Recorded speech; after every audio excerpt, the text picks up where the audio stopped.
త్రిశల రెండవ భాగం. ఒకటవ భాగంలో త్రిశల డిగ్రీ చదువుతూ ఉంటుంది. ఫల్గుణ్ అనే రచయిత సహాయంతో తాను గొప్ప రచయిత్రి కావాలని ప్రయత్నాలు ప్రారంభిస్తుంది. కథ కొనసాగుతుంది. ఈరోజు నువ్వు ఫల్గుణ్ణి కలవబోతున్నావా? కాలేజీ అవగానే బయటకు వస్తూ అడిగింది నీల. కలవాలి. నిన్న ఒక నవల ఇచ్చారు. దాని గురించి ఈరోజు డిస్కషన్ పెట్టుకున్నాం. ఆయనంత ఫేమస్ రైటర్ కదా, సినిమాలకు కూడా రాస్తారు. అటువంటి బిజీ రైటర్కి నీకు పాఠాలు నేర్పేంత తీరికెక్కడదే బాబు. గొప్ప వ్యక్తులు ఎప్పుడూ ప్రతి పనికి సమయాన్ని కేటాయించుకుని తూచా తప్పకుండా పాటిస్తారు. సిస్టమ్స్, పంక్చువాలిటీ అంటే ప్రాణంగా ఉంటారు.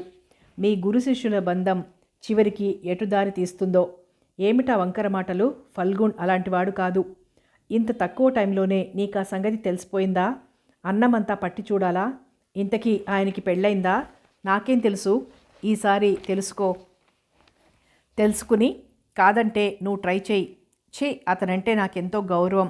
అతన్ని గురువు స్థానంలో ఎంతో పూజ్యభావంతో చూసుకుంటాను. ఏం గురువు అయితే పెళ్లి చేసుకోకూడదా? ఆ మధ్య వచ్చిన సినిమాలో తన లెక్చరర్ని పెళ్లి చేసుకుంది హీరోయిన్. అది మంచి పని అని నేను అనుకోను. ఏం గురు శిష్యుల మధ్య తండ్రి బిడ్డల అనుబంధం ఉంటుందే కానీ ప్రేమకు తావుండదు. ఎందుకుండదు? నిజ జీవితంలో కూడా లెక్చరర్లు, టీచర్లు తమ స్టూడెంట్స్ని పెళ్లి చేసుకున్న ఆడా మగ గురువులున్నారు. ఎవరో సంగతి నాకెందుకు? నా అభిప్రాయం నాది. ఏమిటి మీరిద్దరు చేస్తున్న మంతనాలు? అంటూ మిగిలిన గ్రూప్ అంతా వచ్చి కలిసింది. అందరూ కలిసి కాలేజ్ ఆవరణ దాటి 2 అడుగులు వేశారు. హఠాత్తుగా త్రిశల ఆగిపోయింది. ఏమైందే నీకు? అందరూ ఆగి వెనక్కి చూశారు. బాగా వినండి, పసిబిడ్డ ఏడుపు వినిపిస్తోంది అంది త్రిశల. అందరూ వెనక్కొచ్చి చెవులు రిక్కించారు. నిజమే, ఆ తుప్పల నుంచి వినిపిస్తోంది ఏడుపు అంది ఉమ. త్రిశల గబగబా అటు నడవబోయింది. ఏం చేద్దామని ఆశ్చర్యంగా అడిగింది నీల. చూద్దామని. అవన్నీ ముళ్ళు తుప్పలు, అడుగు పెట్టడానికి వీల్లేని విధంగా ఉంది. ఎలా వెళ్తావు? అంది కమల. ఆ తుప్పల్లోకి అడుగు పెడితే ప్రమాదం, పురుగు పుట్ర ఉంటాయి అంది నీల. త్రిశల చుట్టూ చూసింది. కాస్త దూరంలో పడి ఉన్న కర్రలాంటి ఓ ఎండుపూల తీసుకుంది. పుస్తకాల్ని నీల చేతికందించింది. అందరూ చూస్తూ నిలబడ్డారు. త్రిశల తుప్పల్ని కర్రపుల్లలతో చీల్చుకుంటూ ముందు కడిగేసింది.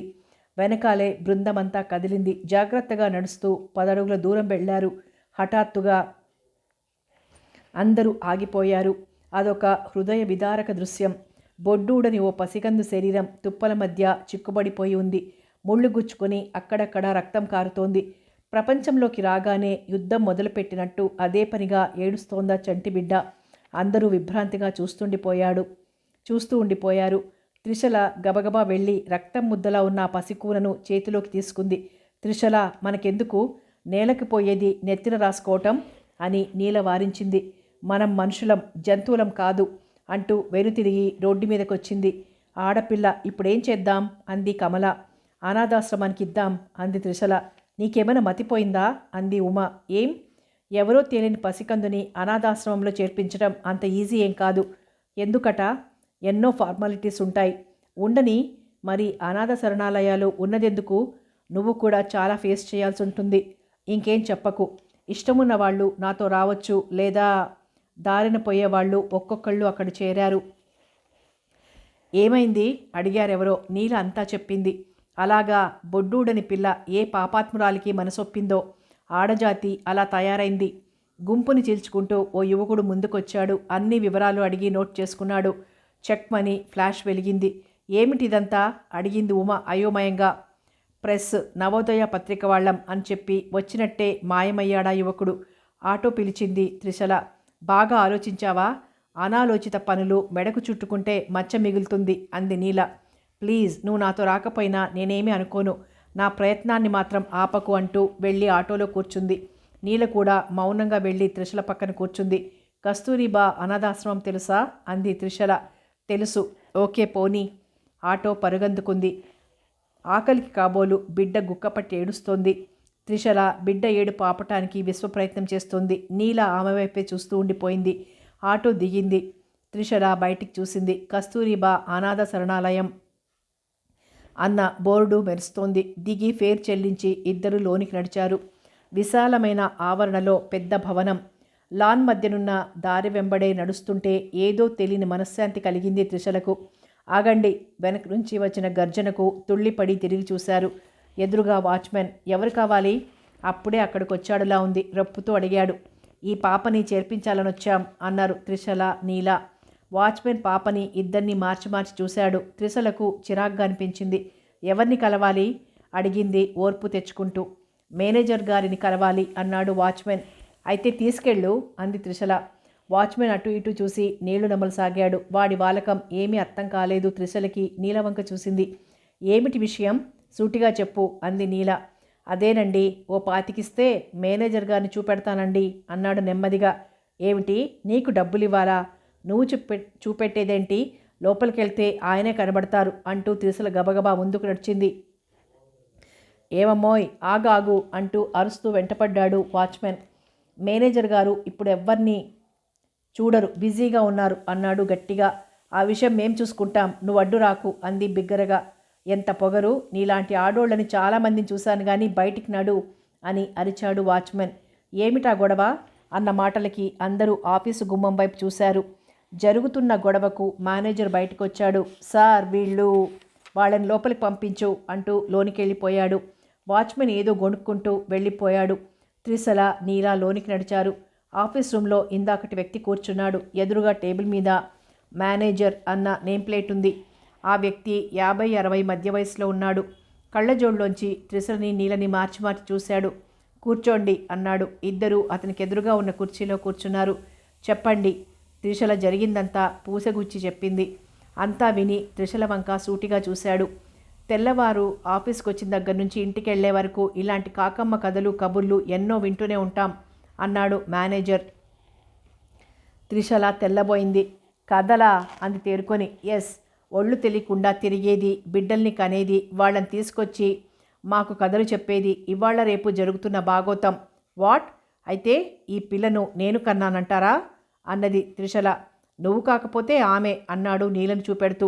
త్రిశల ఆవేశంగా లేచింది. కూర్చోవమ్మా నట శిరోమణి, ఇంతకీ ఈ పిల్లని ఇక్కడ చేర్చుకోవాలంటావు. అలాగే ఓ 1000 రూపాయలు ఇచ్చి ఇదిగో ఈ లెడ్జర్లో సంతకం పెట్టి పాపనిచ్చి వెళ్ళు. నీ అడ్రస్, ఫోన్ నంబర్ రాయి. త్రిశల అవాక్కైంది. మా దగ్గర అంత డబ్బు లేదు అంది నీల. ఎంతుంది? 10 రూపాయలుంది. బస్ ఛార్జీల కోసం తెచ్చుకున్నది అంతే. పాపం మూట వదిలించుకోవటానికి 10 రూపాయలా అన్నాడు వెటకారంగా. త్రిశల చటుక్కున లేచి టేబుల్ చుట్టూ తిరిగొచ్చి పాపని ఒక చేతిలో పట్టుకొని కుడి చేత్తో మేనేజర్ చెంప చెళ్ళు అనిపించింది. నీలలో ఏదో భయం పట్టుకుంది. త్రిశల చెయ్యి పట్టుకొని బరబరా లాక్కుంటూ బయటకు నడిచింది. ఒక్క ఉదుటున ప్రహరీ గేట్లోకి వచ్చింది. నీల, త్రిశలతో పాటుగా వాళ్ల బాలకం చూసి వాచ్మెన్ కిసుక్కున నవ్వాడు. త్రిశల మళ్ళీ అపరకాళి అయింది. చటుక్కున ఓ అడుగు ముందుకేసి వాచ్మెన్ చెంప చెళ్ళు అనిపించింది. నీల త్రిశలని లాక్కొని రోడ్డు మీదకి వచ్చేసింది. అప్పుడే అటుగా వెళ్తున్న ఆటో ఆపి ఎక్కింది నీల. త్రిశల కూడా ఎక్కబోయింది. అప్పుడే ఆమెకు దగ్గరగా వచ్చి ఆగింది ఓ కారు. త్రిశల అటు తిరిగి చూసింది. ఫల్గుణ్. హాయ్, ఏమిటి అవతారం? చేతిలో ఆ పాప ఎవరు? మీ ముఖంలో ఆ రౌద్రం ఏమిటి? త్రిశల వెనక్కి తిరిగి ఫల్గుణ్ కారు దగ్గరికి వెళ్ళింది. ఫల్గుణ్ గారు, పెద్ద కథే ఉంది అంది దీనంగా. అయితే రండి, కారెక్కండి అన్నాడు. నీల ఆటో దిగి వాడికి డబ్బులిచ్చి యువతలకు వచ్చింది. ఈమె నా ఫ్రెండ్ నీల అంది పరిచయం చేస్తూ. నమస్తే అంది నీల. గ్లాడ్ టు మీట్ యూ, రండి ఇద్దరు అంటూ వెనక డోర్ ఓపెన్ చేశాడు. ఇద్దరూ ఎక్కి కూర్చున్నారు. త్రిశల జరిగిందంతా చెప్పింది. అంతా విన్నాక ఫల్గుణ్ మౌనంగా ఉండిపోయాడు. త్రిశల, నీల ఒకరి ముఖాలు ఒకరు చూసుకున్నారు. మీ ఇద్దరిని అభినందిస్తున్నాను అన్నాడు ఫల్గుణ్. నాదేం లేదు, త్రిశలే డేర్ చేసింది. చొరవ తీసుకుని పాపం శరణాలయంలో చేర్పించాలని పట్టుబట్టింది. రిస్క్లో పడతావని అందరం హెచ్చరించినా తగ్గలేదు. చివరికి నేను తనకి తోడుగా వచ్చాను అంది నీల. అనుకున్నట్లు శరణాలయంలో చేర్పించలేకపోయాను అంది త్రిశల. డోంట్ వరీ, నాకు తెలిసిన శరణాలయంలో చేర్పిద్దాంలేండి. త్రిశల, నీల ముఖాల్లోకి సంతోషం వచ్చి చేరింది. ఫల్గుణ్ కారు లెఫ్ట్ టర్న్ తీసుకుని వేగంగా ముందు కురికింది. Vivekananda home for street children పేరు మీరు వినే ఉంటారు. విన్నా అంది నీల. ఆ సెక్రటరీ నాకు బాగా తెలుసు. అందులో ఈ పాపని చేర్పిద్దాం. చాలా థ్యాంక్స్ కృతజ్ఞతా స్వరంతో అంది త్రిశల. దేనికి? మీ పని నా పని కాదా? అతనలా అనగానే నీల టక్కున త్రిశల ముఖంలోకి చూసింది. ఆమె మాత్రం సీరియస్గా ఏదో ఆలోచిస్తోంది. 5 నిమిషాల ప్రయాణం తర్వాత హోమ్ ఆవరణలోకి కారు తిరిగి ఆగింది. అంతా దిగి లోపలికి నడిచారు. ఫల్గుణ్ణి చూడగానే గుమాస్తా గబగబా వచ్చాడు. రండి సార్ అంటూ వినయంగా ఆహ్వానించాడు. సెక్రటరీ గారు ఇప్పుడు వస్తారా అని అడిగాడు ఫల్గుణ్. వచ్చి వెళ్ళారు సార్, అరగంటైంది.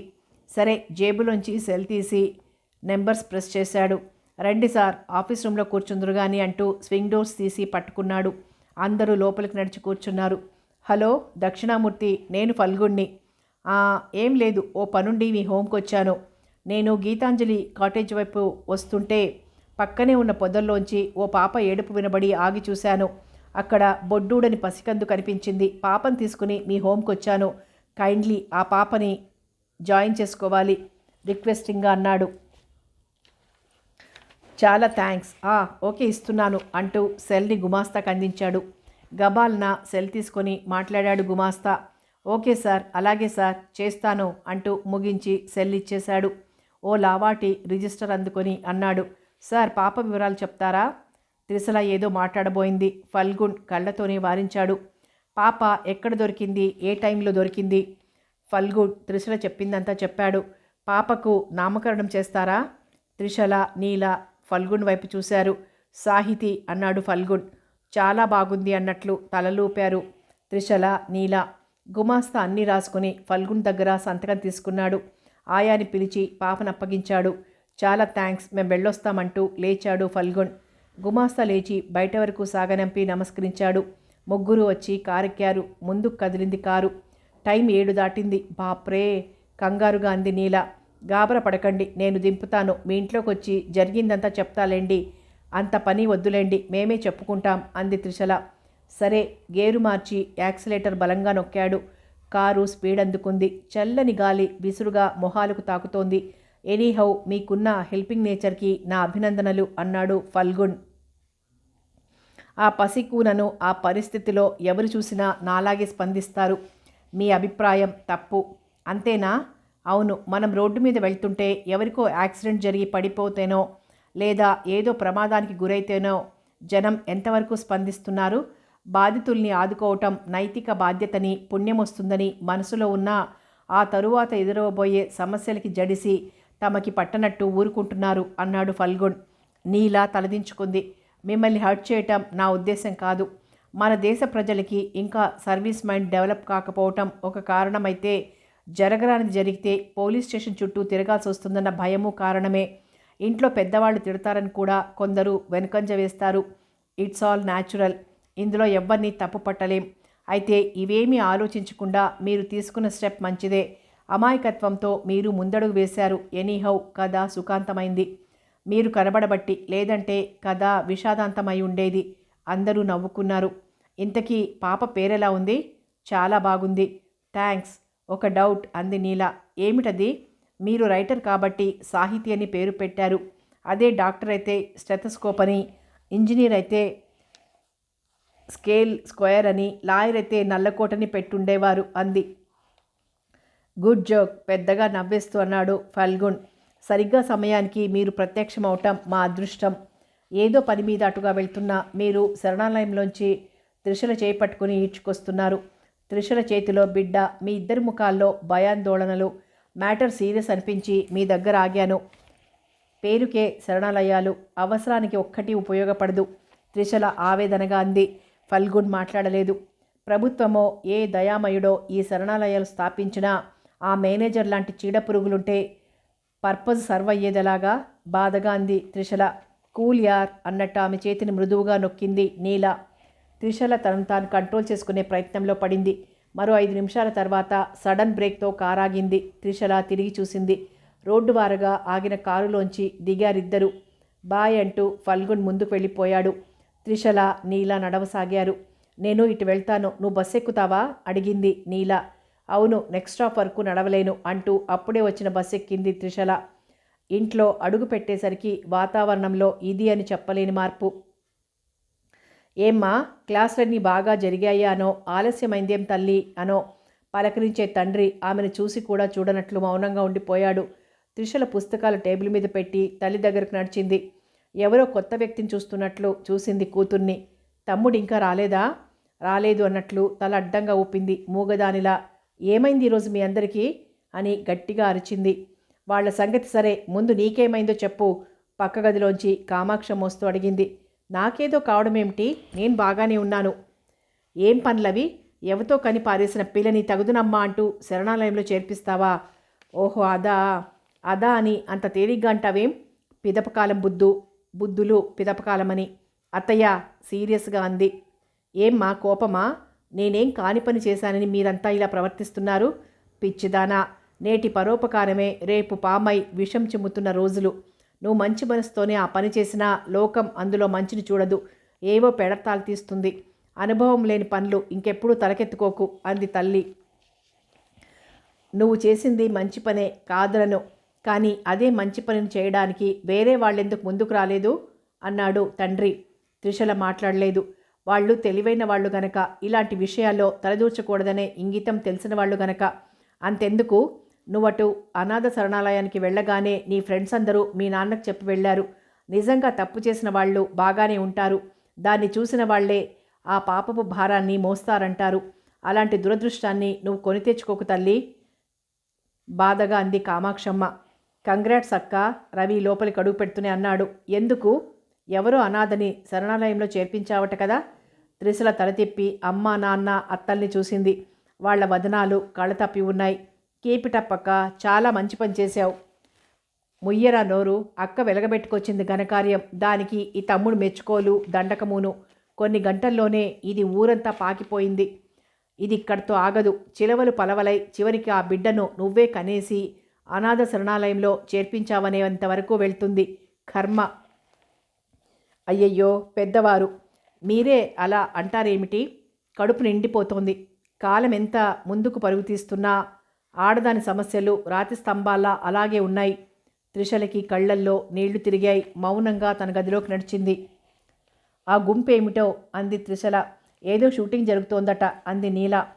అందుకేనా మన క్లాస్లో కోతిమూక జాడలేదు? ఒక్క మన క్లాసే కాదు, కాలేజీలో సగం అక్కడే ఉన్నారు. కరెక్టే, అక్కడ అన్నీ మన ముఖాలే కనబడుతున్నాయి. నిజమే, అయినా నువ్వు మాత్రం అటుపోకే. అదేం? ఆ సినిమా వాళ్ళు నిన్ను గాని చూస్తే ఇక నువ్వు మాకు దక్కవు. అమాంతం నిన్నెత్తుకుపోతారు. నోరు మూస్తావా? నన్నెందుకు ఎత్తుకుపోతారు? హీరోయిన్గా పెట్టుకుంటానికి. షటప్. అయితే నీకో విషయం చెప్పాలనుకున్నాను, చెప్పనింకా. ఏ విషయం? షటప్ అయితే ఎలా చెప్పగలను? సారీ, చెప్పు. మీ గురువుగారి కారు సినిమా వాళ్ళ జనరేటర్ వ్యాన్ వెనక ఆగి ఉంది చూడు. త్రిశల కొంచెం దూరంలో ఉన్న వాహనాల బారు వైపు చూసింది. నిజమే. త్రిశల ముఖం వెలిగిపోయింది. చూసావా ఎంత విలువైన సమాచారం అందించానో? అందుకే ముందు వెనక చూసుకోకుండా నోరు పారేసుకోకూడదు. సారీ అన్నాగా. ఫల్గున్ కారు ఇక్కడెందుకుందబ్బా? నిజమే, పోయి చూద్దామా? మీ ఇంట్లో ఏం చెప్పమంటావు అడిగింది నీలా భయం నటిస్తూ. ఏమిటే చెప్పేది? చూసి వెంటనే ఇద్దరం వెళ్ళిపోదాం. నాకా నమ్మకం లేదు. జోకులాపి రావే బాబు. నీళ్ళ చెయ్యి పట్టి లాక్కెళ్ళింది. ఇద్దరు షూటింగ్ జరుగుతున్న ప్రదేశానికి వెళ్లారు. దడి కట్టినట్లు జనం మూగిపోయి ఉన్నారు. లోపలేం జరుగుతుందో కనబడలేదు. కాసేపు ప్రయత్నించి వెనుదిరిగారు. హలో త్రిశల, ఎవరో పిలిచినట్లు అనిపిస్తే వెనక్కి తిరిగి చూసింది. ఫల్గున్ చిరునవ్వులు చిందిస్తూ నిలబడి ఉన్నాడు. హమ్మయ్యా అంది నీల. ఏమిటి అడిగాడు ఫల్గున్. అక్కడ మీ కారు చూసి మీరుంటారు కదా నీటొచ్చాం, కానీ ఈ పద్మవ్యూహంలోకి చొరబడలేక వెనుదిరిగాం. ఇంతలో మీరొచ్చారు. అలాగా, నేనే ఈ సినిమాకి కథ మాటలు రాశాను. రండి, మిమ్మల్ని డైరెక్టర్ గారికి పరిచయం చేస్తాను. అతను నా ఫ్రెండ్. అబ్బే వద్దండి, సినిమా వాళ్ళ పరిచయాలు కావాలని నాకుండదు. కాబోయే రచయిత్రికి ముందు ముందు అవసరం రావచ్చు. సార్ పిలుస్తున్నారంటూ వచ్చిన తన్ని చూస్తూనే ఫల్గున్ అన్నాడు. ఇతను షణ్ముగం, అసిస్టెంట్ డైరెక్టర్ అంటూ పరిచయం చేశాడు.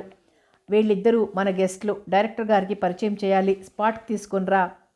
మన సినిమాలో రెండో హీరోయిన్గా తీసుకున్నామా సార్? త్రిశల వంక చూస్తూ అడిగాడు. కాదయ్యా, చెప్పింది చేయి అంటూ గుంపు వైపు నడిచాడు. రండి మేడం అన్నాడు షణ్ముగం. నీల ఓరగా చూసింది త్రిశలని. త్రిశల నవ్వాపుకుంటూ కళ్ళతోనే కోప్పడింది. తప్పుకోండి బాబు, సైడ్ ఇవ్వండి అంటూ జనాల మధ్య దారి చేస్తూ ఇద్దరినీ తీసుకెళ్లాడు. రండి అంటూ ఫల్గున్ డైరెక్టర్ కుర్చీ దగ్గరికి తీసుకుని వెళ్ళాడు. ఇతను చైతన్య, ఈ సినిమాకి డైరెక్టర్ అంటూ కెమెరామెన్కి ఏవో సూచనలు ఇస్తున్న గడ్డం యువకుడిని పరిచయం చేశాడు ఫల్గున్. వీళ్ళిద్దరూ నా ఫ్రెండ్స్, త్రిశల, నీల అన్నాడు. నమస్తే అన్నారిద్దరు. రండి కూర్చోండి అంటూ ఖాళీగా ఉన్న 2 కుర్చీలు చూపించాడు. ఇద్దరు కూర్చున్నారు.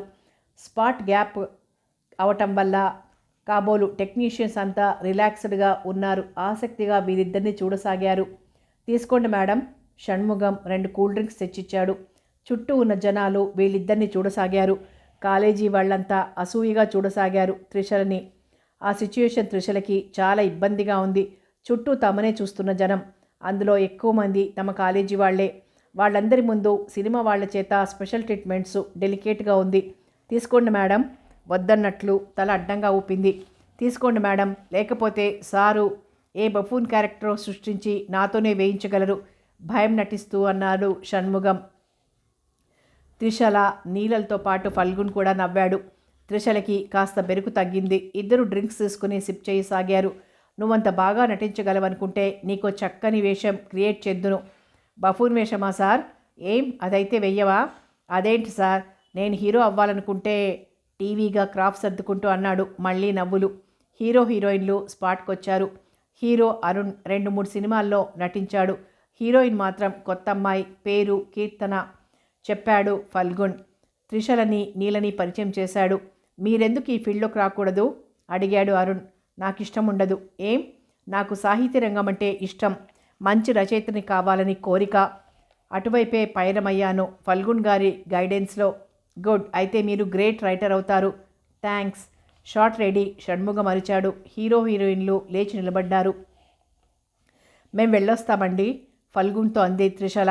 నవల చదివారా? చదువుతూ ఉన్నాను. Good bye. త్రిషల, నీల ముందుకు నడిచారు. ఈసారి గుంపు బార్ అడగకుండానే 2గా చీలిపోయి దారిచ్చేసింది. కాలేజీ బ్యూటీ సినిమాలో ట్రై చేస్తున్నట్లుందిరా ఎవరో కామెంట్. చివ్వున వెనుదిరిగి చూసింది త్రిషల. ముకుంద్ వంకరగా నవ్వుతున్నాడు. బృందమంతా వత్తాసు పలుకుతోంది. ఇంతకీ సెలెక్ట్ అయిందా పాప? మరోసారి కామెంట్. అవ్వకపోతే ఎలా అవ్వాలో అలా అవ్వడానికి ఏమేం చేయాలో నేను చెప్తాను. సాయంత్రం రూమ్కి రమ్మను. అది ముకుంద్ గొంతు. త్రిషల కోపంగా వెనుదిరగబోయింది. నీల ఆమె చేతిని ఒడిసి పట్టుకుంది. కుక్కలతో మనకేంటి, పద. వాడేం వాగుతున్నాడో విన్నావుగా. వాడి మైండ్ సెట్ అది. అంతకు మించి వాడి నుంచి గొప్ప మాటలు రావు. నిన్నే కాదు అందరినీ కామెంట్ చేస్తాడు. అయినా ప్రతి విధవ మాటలకి రెస్పాండ్ అయితే నీకు విఘ్నత లేనట్టే. పద పద అంటూ లాక్కెళ్ళింది. అయితే సాయంత్రం రావన్నమాట. అన్నీ ముందే తెలుసన్నమాట. వీళ్ళు దూరమవుతున్న కొద్దీ గొంతు పెంచి అరవసాగాడు ముకుంద్. ఎంతలా అరుస్తున్నాడు చూడు అంది నీల. అందుకే ఆ విధవకి 4 చెప్పు దెబ్బలు తినిపిద్దామంటే అడ్డుకున్నావు. That is wrong. నా మాటల్లోని భావం నీకు అర్థం కాలేదు. ఏమిటి? నిన్ను కామెంట్ చేసే వాళ్ళకి సమాధానం ఇచ్చావనుకో, వాళ్ళు రెచ్చిపోతారు. అదే పట్టించుకోలేదనుకో, అరిచి అరిచి గొంతు మండి ఊరుకుంటారు. సహనం సముద్రం కన్నా గొప్పది అంటారు అంది నీల. త్రిషల బదిలివ్వలేదు.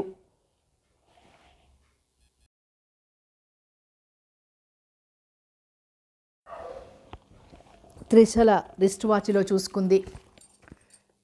టైం 6 కావస్తోంది. పంక్చువల్గా వచ్చే వ్యక్తి ఎందుకు రాలేదబ్బా? మరో 10 నిమిషాలు గడిచాయి. ఆమె నిరీక్షణకు తెరదించుతూ దూరంగా కనిపించింది ఫల్గున్ కారు. క్షణంలో వచ్చి ఆమె ముందాగింది.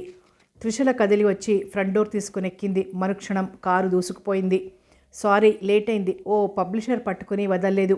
అర్జెంటుగా ఓ డైరెక్ట్ నవల రాసివ్వమని ఒకటే గోల. ఏమన్నారు? ఇస్తున్నారా? నా మాట ఎక్కడ సాగనిచ్చాడు. తప్పనిసరిగా రాయాలంటూ పట్టుబట్టాడు. అయితే రాస్తారన్నమాట. అవును, నాదొక డౌట్. అడగండి. మీలా పేరున్న రచయితలు డైరెక్ట్ నవల రాయరెందుకు? దానికి 2 కారణాలున్నాయి. చెప్పండి. మొదటిది, డైరెక్ట్ నవల రాస్తే ఎక్కువ మంది పాఠకులు ఉండరు. అందువల్ల పెద్ద పేరు రాదు. అదే సీరియల్గా రాస్తే వారం వారం చదువుతారు. ఎక్కువగా మన పేరు గుర్తుంచుకుంటారు. రెండోది, నవలకు ఆయా పత్రిక వాళ్ళ రెమ్యూనరేషన్ ఉంటుంది. పూర్తయ్యాక నవలగా ముద్రించే పబ్లిషర్ నుంచి రెమ్యూనరేషన్ ఉంటుంది. అదే డైరెక్ట్ నవలగా ఇస్తే ఒక్క పబ్లిషర్ దగ్గర నుంచే రెమ్యూనరేషన్ వస్తుంది. అంటే డబ్బు పేరు రావాలంటే నవలని సీరియలైజ్ చేసుకోవటం ఉత్తమం. త్రిషల ఆశ్చర్యంగా చూసింది. ఫల్గున్ నవ్వాడు. మీరు కూడా సీరియల్స్ ఇవ్వటానికే ట్రై చేయండి. త్రిషల తలూపింది. అడిగానని అనుకోవద్దు. ఎప్పుడైనా మీ రచనలు పత్రికల నుంచి తిరిగొచ్చాయా? వచ్చాయి అంది ఆశ్చర్యంగా. మొదట్లో ఎవరి రచనలైనా తిరిగొస్తాయి ఎక్కడో. కానీ మీ మొదటి సీరియల్ మృత్యుపాసం కదూ? దానికి ముందు ఎన్ని తిరిగొచ్చాయి? 4. గాడ్ అన్ని తిరిగొచ్చిన పట్టువదలని విక్రమార్కుల్లా. అవును. అవెందుకు తిరిగొచ్చాయో తెలుసా? అప్పుడు తెలీదు, తర్వాత తెలుసుకున్నాను. ఎందుకట? నవలలో ఏం చెప్పాలనుకున్నానో అది చెప్పలేకపోవటం, సరిగ్గా పాత్రల్ని మలచలేకపోవటం, పాత్రల పేర్లు ఒకదానికొకటి రాయటం, ఉండుండి ఫస్ట్ పర్సన్లోకి వెళ్ళిపోవటం, అలా చెప్పుకుంటూ పోతే చాలా ఉంటాయి.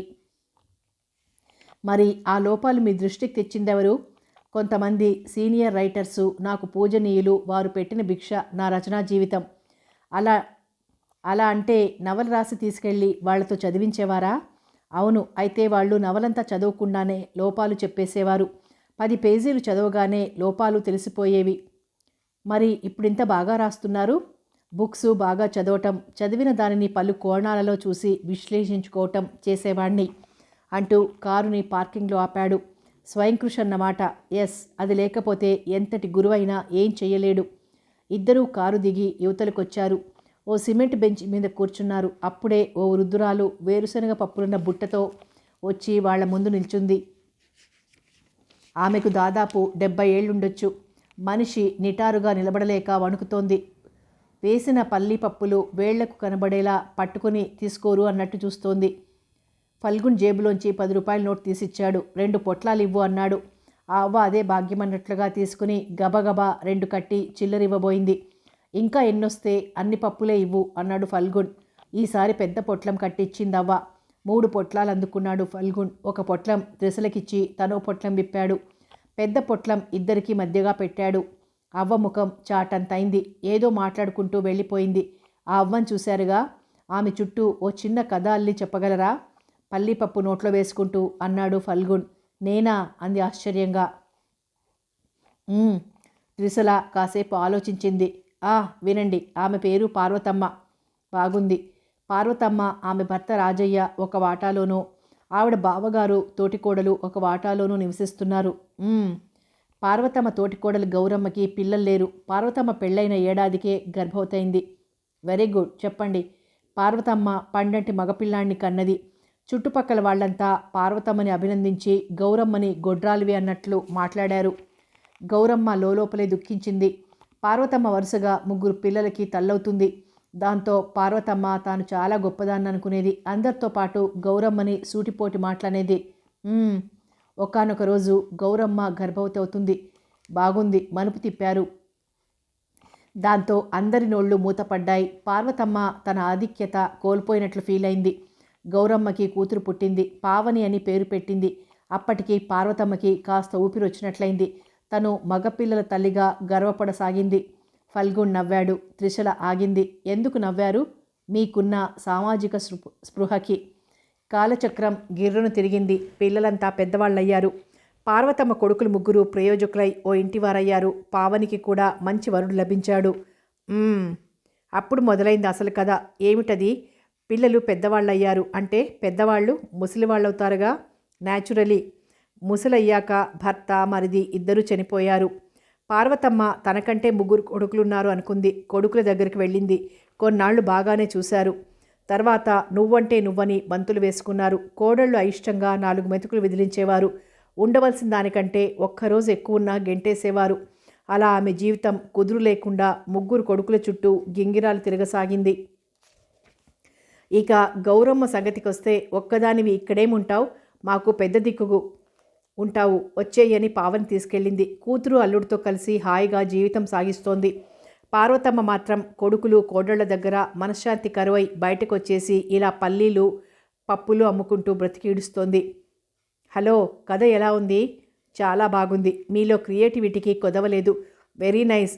మీరు తప్పక చక్కటి రచయిత్రి అయి తీరుతారు. దానికి సందేహం లేదు. Thank you. అయితే మన పల్లి పార్వతమ్మని విలన్ అంటారు? చచ, ఏదో కథ చెప్పమన్నారని అలా చెప్పాను. నిజానికి ఆమె ఎలాంటిదో మనకేం తెలుసు? నిజమే. పార్వతమ్మని పాజిటివ్గా చూపిస్తూ చిన్న కథ చెప్తాను. చెప్పండి అంది ఉత్సాహంగా త్రిశల. ఫల్గున్ చెప్పసాగాడు. పార్వతమ్మకి వాళ్ళత్త కొడుకుతోనే పెళ్ళైంది. పెళ్ళైన ఏడాదికే ఆమె మగబిడ్డకి జన్మనిచ్చింది. కానీ ఆ బిడ్డ పురుట్లోనే మరణించాడు. కొన్నాళ్లకి మళ్ళీ గర్భవతైంది. ఈసారి మగబిడ్డ, మళ్ళీ ఈ బిడ్డ చనిపోయాడు. పార్వతమ్మ గుండెలవిసేలా రోధించింది. అందరూ ఓదార్చారు. మూడోసారి మగబిడ్డను కన్నది. పార్వతమ్మ బిడ్డకి ఏమవుతుందోనని భయపడ్డది. కానీ ఈసారి అదృష్టం బాగుంది. బిడ్డ బతికి బట్టకట్టాడు. పెద్దవాడై ప్రయోజకుడయ్యాడు. ఆ చుట్టుపక్కల అందగాడిగా పేరు పడ్డాడు. తండ్రికి చేదోడు వాదోడుగా వ్యవసాయం చేసేవాడు. ఉన్నట్టుండి ఒకరోజు హఠాత్తుగా మాయమయ్యాడు. అయ్యో పాపం, మతి చలించి ఎటో వెళ్ళిపోయాడని కొందరు, నక్సలైట్లలో కలిసిపోయాడని కొందరు, ఇలా రకరకాలుగా వదంతులు. ఆ దుఃఖంతో పార్వతమ్మ భర్త చనిపోయాడు. పార్వతమ్మ ఒంటరిదైపోయింది. అలాంటి పరిస్థితుల్లో ఎవరో పార్వతమ్మ కొడుకుని పలానా దగ్గర ఓ అమ్మాయితో పాటు కూర్చుని ఉండగా చూశామన్నారు. అంతే, పార్వతమ్మ మాతృహృదయం ఆనందంతో కట్టలు తెంచుకుంది. ఆ చోటుకెళ్ళి ప్రతి జంటని నిశితంగా గమనించటం ప్రారంభించింది. కొడుకు కనిపించలేదు. కానీ చుట్టుపక్కల వాళ్ళు మాత్రం ఎవరి ముసిల్ది ఇలా చూస్తోంది, పిచ్చిదేమో అన్న మాటలు అనసాగారు. అందుకని ఈ పల్లీ వ్యాపారం పెట్టి అమ్ముకుంటూ ప్రతి జంట దగ్గరకు వెళ్ళి తన కొడుకుని వెతుక్కోసాగింది. ఆగాడు ఫల్గుణ్. ఎలా ఉంది కథ? త్రిశల నుంచి జవాబు లేదు. మిమ్మల్నే అంటూ పక్కకు చూశాడు. కనుచీకటిలో మసక కాంతిలో త్రిశల మోములో భావాలు స్పష్టంగా కనిపించడం లేదు. కానీ ఏడుస్తున్నట్లు అర్థమైంది. త్రిశల, ఏడుస్తున్నారా? Very bad. మరీ ఇంత సెన్సిటివ్ అయితే ఎలా? ఏమో, మీరు చెప్పిన కథ పల్లీలు అమ్ముకుంటూ ఆ ముసలి చూపు గుర్తుకొచ్చి దుఃఖం వచ్చేసింది. మీరిలా ఏడుస్తూనే ఉంటే పార్వతమ్మని విలన్లా చిత్రిస్తూ ఇంకో కథ చెప్తా. వద్దొద్దు, మంచి కథ విన్న అనుభూతిని ఉండనివ్వండి. ఇంతకీ నేను ఇచ్చిన నవల చదివారా? టాపిక్ మార్చాడు ఫల్గుణ్. చదివాను క్రితం. త్రిశల తిరిగి చైతన్యవంతమైంది. ఎలా ఉంది? చాలా బాగుంది. పాత్రలు, అదే క్యారెక్టరైజేషన్ బాగా గమనించారా? ఏమో, అంత పరిశీలించలేదు. నవల ఏకబిగిన చదివించేసింది. అయితే మరోసారి చదవండి. ఈసారి పరిశీలనాత్మకంగా చదవండి. డైలాగ్స్ ఎంతో సహజంగా ఉంటాయి. పాత్ర ప్రవేశం, వాటి నిష్క్రమణ పాఠకుణ్ణి కుదుపులకు గురి చెయ్యదు. ఆ టెక్నిక్ పట్టుకోవటానికి ప్రయత్నించండి. అలాగే ఈలోపు మీకు తోచింది రాస్తూ ఉండండి.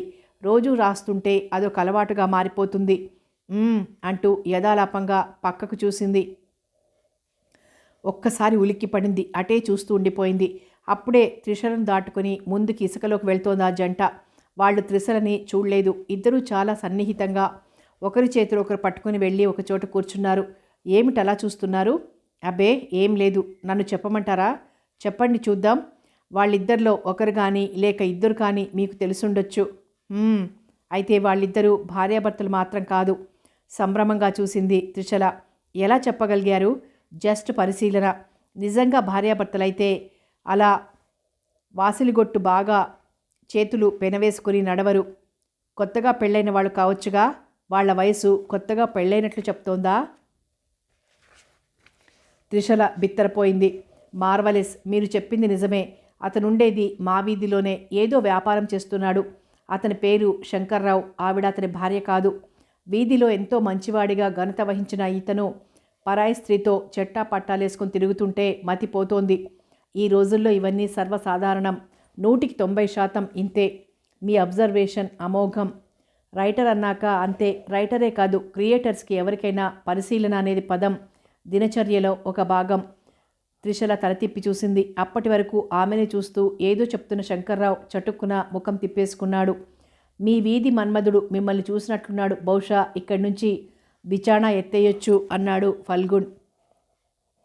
త్రిశల మాట్లాడలేదు. అటు చూడండి. త్రిశల చూసింది. శంకర్రావు ఏమీ తెలియని వాడిలా ఒంటరిగా వెళ్ళిపోతున్నాడు. ఆ స్త్రీ వేరే దిక్కుకు నడుస్తోంది. ఇక్కడికి వచ్చేటప్పుడు మిమ్మల్ని చూసినట్లు లేడు. గురుడు తీరా చూశాక పలాయనం చిత్తగించాడు. చీకటైంది, ఇక వెళ్దామా అంది త్రిశల. అలాగే. ఇద్దరూ లేచి వెనుదిరిగారు. రోడ్లన్నీ ట్రాఫిక్తో సందడిగా ఉన్నాయి. త్రిశల కాలేజీకి బయలుదేరింది. వీధి మలుపు తిరుగుతుండగా శంకర్రావు ఎదురుపడ్డాడు. త్రిశల వైపు అదోలా చూస్తూ ముందుకెళ్ళిపోయాడు. అతనెప్పుడూ అలా ప్రవర్తించలేదు. ఆ పెడస్తరం చూపులేంటి? నిజంగా అతను గిల్టీ ఫీల్ అవ్వాలి. కానీ తనని ఓ పురుగులా చూస్తున్నాడేంటి? ఆలోచిస్తూనే బస్టాప్ చేరుకుంది. అక్కడంతా ఒకటే రష్. ఇంత రష్లో తను బస్ క్యాచ్ చేయగలదా? ఏదైనా షేర్ ఆటోలో ఎక్కొచ్చు అనుకుంటూ చిన్నగా నడవసాగింది. ఓ ఫర్లాంగ్ దూరం వెళ్ళిందో లేదో వెనక నుంచి వచ్చిన మోటార్ బైక్ బలంగా తాకింది. కెవ్వు నరుస్తూ ముందుకు పడిపోయింది. చేతిలో పుస్తకాలు అమాంతం గాల్లోకి ఎగిరి రోడ్డు మీద పడ్డాయి. చుట్టూ జనం చేరుతున్నట్లు లీలగా తెలిసింది త్రిశలకి. ఆ తర్వాత ఆమె కన్నులు మూతపడ్డాయి. తిరిగి కళ్ళు తెరిచేసరికి తనొక హాస్పిటల్ బెడ్ మీద ఉన్నట్లు తెలుసుకుంది. తలంతా బరువుగా బాధగా ఉంది. తలకి కట్టిన బ్యాండేజ్ తలని ఎటూ తిప్పనివ్వలేదు. వెంటనే డాక్టర్ ఎంటర్ అయింది. ఎలా ఉన్నారు? తలంతా నొప్పిగా ఉంది. ఉంటుంది మరి, సూచర్స్ పడ్డాయి. సాయంత్రానికి కాస్త తగ్గుతుంది. మీ వాళ్ళకి తెలియపరుస్తాం. అడ్రస్ చెప్తారా? త్రిషల అడ్రస్ చెప్పింది. మీరు రెస్ట్ తీసుకోండి, నేను మళ్ళీ వస్తాను. అలాగే అన్నట్లు తలూపింది. సిస్టర్ ఏదో ఇంజెక్షన్ చేసి వెళ్ళిపోయింది. అరగంట తర్వాత వచ్చిన తల్లిదండ్రులు మేనత్తను చూడగానే త్రిషలకి కన్నీళ్లు తిరిగాయి. కామాక్షమ్మ గారు గట్టిగా అరుస్తూ ఏడవటం ప్రారంభించింది. ఈ ఘోరం చూడటానికే నేను ఇక్కడికి వచ్చానా? ప్రమాదం ఎలా జరిగిందే తల్లి? జగన్నాథం గారు, సుశీలమ్మ గారు కన్నీళ్లతో కూతురు వంకే చూడసాగారు. మీరలా గట్టిగా అరవకూడదు, కామాక్షమ్మని వారించింది సిస్టర్. ఎలా జరిగింది అడిగారు జగన్నాథం గారు. చెప్పింది త్రిషల. అప్పుడే అక్కడికి వచ్చింది డ్యూటీ డాక్టర్. డాక్టరమ్మ, మా అమ్మడికి ఏం కాదుగా? బాధగా అడిగింది కామాక్షమ్మ. ఏం కాదు, చిన్న దెబ్బలే. ఎదవ సచ్చినోళ్ళు, మూతి మీసం మలవకపోయినా మోటార్ సైకిల్ కావాలి. తిన్నగా నడపటం రాదు. అమాయకుల్ని ఆసుపత్రుల పాల్చేస్తుంటారు. పుండాకోర్, నా చేతికి దొరికితే చెండాలు వాయించేద్దును. కామాక్షమ్మ కోపం పెళ్ళుబికింది. బైక్ నెంబర్ చూసారా అడిగింది డాక్టర్. లేదన్నట్లు తలూపింది త్రిషల. సాయంత్రం డిశ్చార్జ్ చేస్తాం, ఇంటికెళ్ళొచ్చు. Thank you doctor. డాక్టరు బయటికెళ్ళటం, నీల ఫల్గున్ లోపలికి రావటం ఒకేసారి జరిగాయి. నీల గబగబా త్రిషల దగ్గరకు వచ్చింది. మీ ఇంటికి వచ్చా, లీవ్ లెటర్ నీతో పంపుదామని. ఇల్లు తాళం పెట్టుంది. పక్కింటి వాళ్ళు చెప్పారు ఈ సంగతి. గాబరా ఏం లేదులే అంటూ జరిగింది చెప్పింది త్రిషల. నీల కూర్చుని బెడ్ దగ్గరగా జరిపింది. కూర్చోండి అంది ఫల్గుణ్ణి. ఫల్గుణ్ కదిలి వచ్చి కూర్చున్నాడు. ఎలా ఉన్నారు అన్నాడు మృదువుగా. వాళ్ళిద్దరూ మా పేరెంట్స్, ఆమె మా మేనత్త. వీరు ఫల్గుణ్ గారు, పెద్ద రచయిత. పరస్పరం పరిచయాలు చేసింది త్రిషల. నమస్తే అన్నాడు ఫల్గుణ్. ప్రతి నమస్కారం చేశారందరూ. హాస్పిటల్కి వద్దామని ఆటో కోసం చూస్తుంటే ఫల్గుణ్ గారి కారు కనబడింది. ఆపాను. ఈ విషయం చెప్పేసరికి గాబరా పడ్డారు. ఇద్దరం ఇటు వచ్చేశాం అంది నీల. ఉద్ధరించావు అనుకుంది త్రిషల. ఇంటికి వెళ్ళాక తినాల్సిన బ్యాండు ఆమె మనోపలకం మీద తారట్లాడుతూ ఆందోళన కలిగించసాగింది. జగన్నాథం గారు బిల్లు చెల్లించొచ్చారు. ఇక బయలుదేరదాం, ఎప్పుడైనా వెళ్ళొచ్చన్నారు. వాళ్ళ బిల్ అందాక పొమ్మనకేం చేస్తారు అంది కామాక్షమ్మ. త్రిషల నవ్వింది. సరే పదండి అన్నారు జగన్నాథం గారు. త్రిషల బెడ్ దిగింది. అందరూ హాస్పిటల్ బయటకు వచ్చేశారు. రండి, నేను అటే వెళ్ళేది. మిమ్మల్ని డ్రాప్ చేసి వెళ్ళిపోతాను. ఫల్గున్ వెళ్ళి కారు రివర్స్ చేసుకొచ్చి వీళ్ళ ముందు ఆపాడు. ఎందుకండి మీకు శ్రమ అన్నాడు జగన్నాథరావు గారు మొహమాటంగా. పర్వాలేదు, ఎక్కండి అంటూ డోర్ ఓపెన్ చేశాడు. జగన్నాథం ఫ్రంట్ సీట్లో కూర్చున్నాడు. నీల ఆగిపోయింది. త్రిషల, కామాక్షమ్మ, సుశీలమ్మ గారు వెనకెక్కారు. రా సర్దుకుందాంలే అంది త్రిషల. పర్వాలేదు, ఆటో పట్టుకుంటాలే. అక్కర్లేదు, 10 నిమిషాలు నేను మా అత్తవుల్లో కూర్చుంటాను. నువ్వు రా ముందు విసురుగా అంది. నీల తప్పనిసరిగా ఎక్కింది. కారు ముందుకు దూసుకుపోయింది. జగన్నాథం గారు మౌనంగా చూస్తూ ఉండిపోయారు. తన కూతురికి ఇంత గొప్ప వ్యక్తి పరిచయం కావటం, ఆమె హాస్పిటల్లో ఉంటే చూడటానికి రావటం, ఏమిటో ఇదంతా. అంతకంటే ముఖ్య విషయం, త్రిషల ఫల్గున్ గురించి ఇంట్లో చెప్పకపోవటం ఏమిటి? సుశీలమ్మ గారు ఈ విషయమే ఆలోచిస్తోంది. కామాక్షమ్మ గారు మాత్రం పిదప బుద్ధులు. మగవాళ్లతో స్నేహాలేమిటి? తమ కాలంలో లేవు ఇలాంటి పైత్యాలు. తండ్రితో అయినా అన్నదమ్ములతో అయినా తలదించుకుని మాట్లాడడమే తెలుసు. పెళ్లికి ముందు పరాయి మగాడి ముఖమే ఎరగం. ఈ రోజుల్లో 2 మగాళ్ళు కలిసి తిరిగినట్లు 2 ఆడవాళ్లు నేస్తాలైనంత సులువుగా ఆడమగ దోస్తీ కట్టేస్తున్నారు. ఎవరో ఎలాగో పోతే తనకెందుకు? తన మేనకోడలు ఇలా చేయటం సహించలేకపోతోంది. ఇప్పుడు ఎటు వెళ్ళాలి అడిగాడు బస్టాప్ దగ్గరవగానే. అదిగో అటు పక్క సందులో తిప్పి 3వ ఇంటి ముందు ఆపండి అన్నారు జగన్నాథం గారు. ఫల్గుణ్ సడన్ బ్రేక్తో కారాపాడు. నీల దిగి త్రిషలని నెమ్మదిగా దింపింది. అలాగే పట్టుకొని లోనికి నడిపించుతూ అంది. లోపలికి రండి ఫల్గుణ్ గారు, ఇంకోసారి వస్తానులే. ప్రస్తుతం నాకు అర్జెంట్ పనుంది. Bye Trishala, take rest. టకటకా గేర్లు మార్చి ముందు కురికించి వెళ్ళిపోయాడు ఫల్గుణ్. గడప వరకు వచ్చిన మనిషిని ఇంట్లోకి ఆహ్వానించలేని ఆసక్తురాలు తను. త్రిషల లోలోన అనుకుంది. గుమ్మంలో కాలు పెడుతూనే కనుచివర్ల నుంచి గల్లీ అంతా గమనించింది. తమ ద్వారాల్లోనే నిలబడి ఇటే చూస్తున్నారు ఆడ మగ. ముఖ్యంగా శంకర్రావు అతని భార్యతో ఏదో చెప్తున్నాడు. ఆవిడ ఆశ్చర్యంగా వింటూ బుగ్గల్ని నొక్కుకుంటూ బుర్రాడిస్తోంది. త్రిశల నిట్టూర్చింది. నెమ్మదిగా వెళ్ళి మంచం మీద పడుకుంది. నీల అక్కడే ఉన్న కుర్చీలో కూర్చుంది. ఏమిటే మీ అత్త కేకలు పెడుతోంది? చేసావుగా ఘనకార్యం. నేనేం చేశాను? ఫల్గుణ్ణి హాస్పిటల్కి ఎందుకు తీసుకొచ్చావు? నేను రారమ్మని తీసుకొచ్చానా? సమయానికి కనిపించారు, చెప్పాను. విన్నాక రాకుండా ఉండగలరా? అత్తయ్య కేకలు అందుకే మరి. అంత పెద్ద రచయిత హాస్పిటల్కి వచ్చి నిన్ను చూశాడు కాబట్టే ఘనంగా భావించాలి, కానీ చిటపటలాడతావేంటి? అతను మగవాడు కనుక. ఓ అదా, అది తేలిగ్గా. నీకేం తెలుసు నా సిచ్యుయేషన్? రేపైనా తెలిసేదే కదా. ఏమిటి తెలవటం? నువ్వు త్వరలోనే త్రిషరా ఫల్గున్వి కాబోతున్నావు కదా. నీలా, అంది కటువుగా. నీలా బిత్తరపోయింది. పల్లెటూరు నుంచి వచ్చిన పాత తరం మా అత్తకి ఈ కల్చర్లో, ఈ తరంలో పుట్టి పెరిగిన నీకు ఏమాత్రం తేడా కనిపించడం లేదు నాకు. ఓ ఆడా మగ స్నేహంగా ఉన్నంత మాత్రాన అది ప్రేమ అని ఎందుకు అనుకుంటారు? అవునన్నట్లు తలూపింది నీల. ఇద్దరిలో అభిరుచులు, ఆలోచనలు, వృత్తి, ప్రవృత్తి మొదలైన వాటిలో ఏ కొన్నైనా కలిసిన వాళ్ళు ఫ్రెండ్స్ అవుతారు. అది ఇద్దరు ఆడైనా కావచ్చు, ఇద్దరు మగైనా కావచ్చు, లేక ఆడ మగైనా కావచ్చు. అవునన్నట్లు తలూపింది నీల. అదే స్నేహం మాదీను. సాహిత్యం మీద మక్కువ నాది. ఆల్రెడీ అందులో నిష్ణాతుడతను. సారీ త్రిషల, నిన్ను బాధ పెట్టాను. అర్థం చేసుకోమంటున్నాను. సరే, ఇంకెప్పుడు అలా మాట్లాడను, అంది బాధపడుతూ. కాసేపు కూర్చుని వెళ్ళిపోయింది నీల. త్రిషల వీధి మలుపు తిరిగింది. అప్పుడే శంకర్రావు మరో ఇద్దరితో కలిసొస్తూ ఎదురయ్యాడు. త్రిషల వైపు వంకరగా చూస్తూ వాళ్ళిద్దరితో ఏదో చెప్తున్నాడు. ఉత్త అమాయకురాల్లా కనిపిస్తోంది. బాగా డబ్బున్నోండి చూసి పట్టుకుంది, అదే అమాయకురాలా? దాటిపోతున్నప్పుడు విసిన డైలాగ్సు త్రిషల చెవుల్లో పడ్డాయి. ఒక్కసారి హర్ట్ అయింది. వీడి బాగోతం తను కళ్ళారా చూసింది. కనీసం తల్లితో కూడా అనలేదు. వీడు మాత్రం తన గురించి లేనిపోనివి ప్రచారం చేస్తున్నాడన్నమాట. ఆలోచనలతోనే బస్టాప్ చేరుకుంది. పావుగంట తర్వాత బస్సు వచ్చింది. ఎక్కి కాలేజ్ దగ్గర దిగింది. కాలేజీ గేట్లోకి అడుగుపెట్టి ఆశ్చర్యంగా చూసింది. అంతా నిర్మానుష్యంగా ఉంది. ఏమైంది ఈరోజు అనుకుంటూ చుట్టూ చూసింది. ఎక్కడ వాచ్మెన్ల జాడైనా లేదు. త్రిషల వెళ్ళిపోదామని వెనుతిరిగింది. స్పీడ్గా దోసుకొచ్చి ఒక బైక్ ఆగింది. త్రిషల దగ్గరగా. దాని మీదున ముకుంద్ మరో ఇద్దరు త్రిషలని మింగేసేలా చూస్తున్నారు. ఆ బైక్ అదే బైక్ ఆ రోజు తనని గుద్ది వెళ్ళిపోయింది. ఆ పని ముకుందుదేనన్నమాట. ఏంటి పాప అలా చూస్తున్నావు?